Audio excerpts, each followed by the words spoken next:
For the past couple of weeks, we've had both Husky 401s on Beyond a Ride. Now, among both of them, I prefer the Svart overall. And of course, because of the price, I thought it was very reasonable, perfect for a daily ride in the city. Now, a lot of you were asking us, can you guys do the 200? Well, when you ask, we sometimes deliver. And today, we have the Svartpilen 200. It's time to go Beyond the Ride.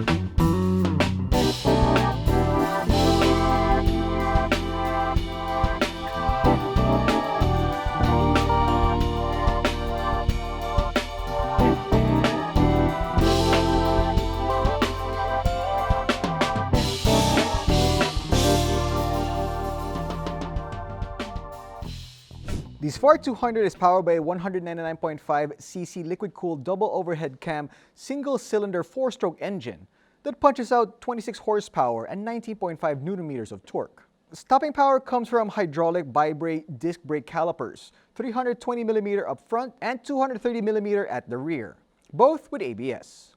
Front tires are 110/70 while the rear is 150/60, both on 17s.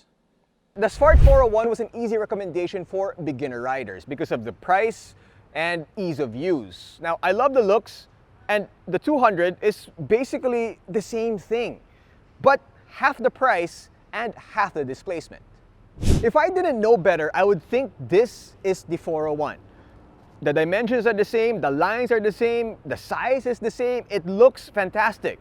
It's only when you're this close that you see the different decals, badges on the bike, and if you look closely at the engine, then you'll know it's the 200. But aside from that, it's the 401. Now, the specs of the 200 is pretty much the same as the 401. You've got the LEDs in the front and the back. The dash is pretty much the same. The switch gear is the same. It illuminates at night. You also have the guard on top of the tank that you can put a bag on. You have the WP Apex inverted forks up front, the monoshock at the back. The brakes are the same. The 17-inch cast wheels are the same as well. Where it's different are the tires. The 401s come with Pirellis. This comes with MRF. The ground clearance is 170mm and the seat height is 835mm. I am 5'6", and this is the situation. Now, just like the 401s, it's very narrow up front, so that's why I'm not super tiptoeing. I still am though.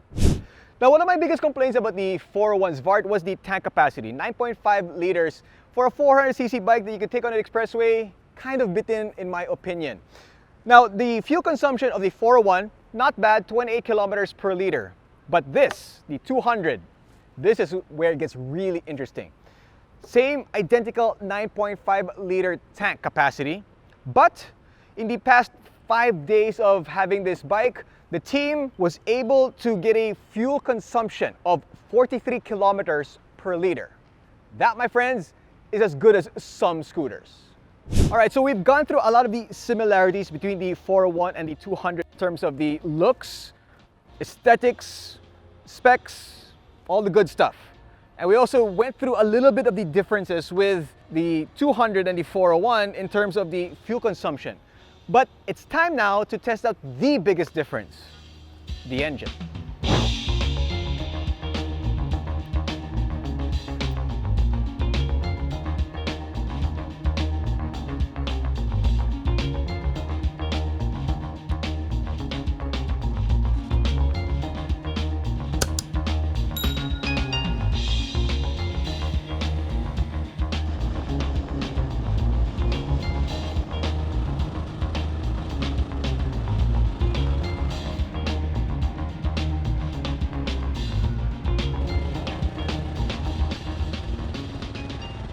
Sitting in the saddle feels very familiar. You think you're on the 401. It's upright and relaxed.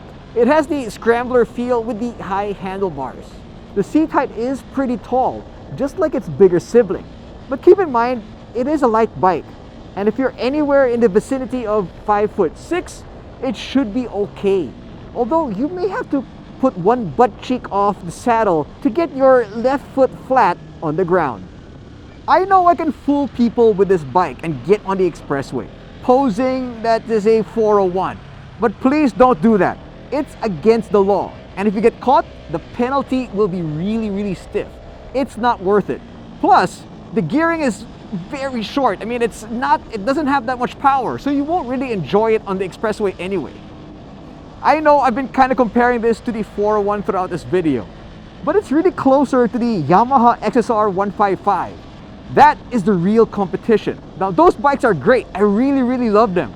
But this is a different take. They do feel kind of similar, but this is just a whole new level of unique. Honestly, I would rather use this around the city than a scooter. It's really more fitting to my personality. I feel more at home on this bike than, let's say, one of the maxi scooters that we had on MotoDeal. I know it's not as comfortable and it's not as practical, but it's just as fuel efficient, if not more, than some of the maxi scoots. It is an absolute fantastic beginner bike and pretty good value. I'm so happy these Huskies are in the country, and it's locally produced, buy local, just like its KTM cousin.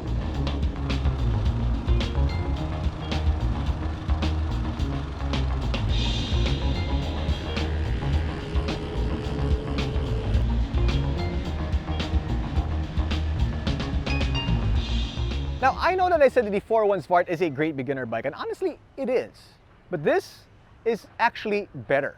You get all the looks of the 401 in the 200. This is a whole lot more fuel efficient.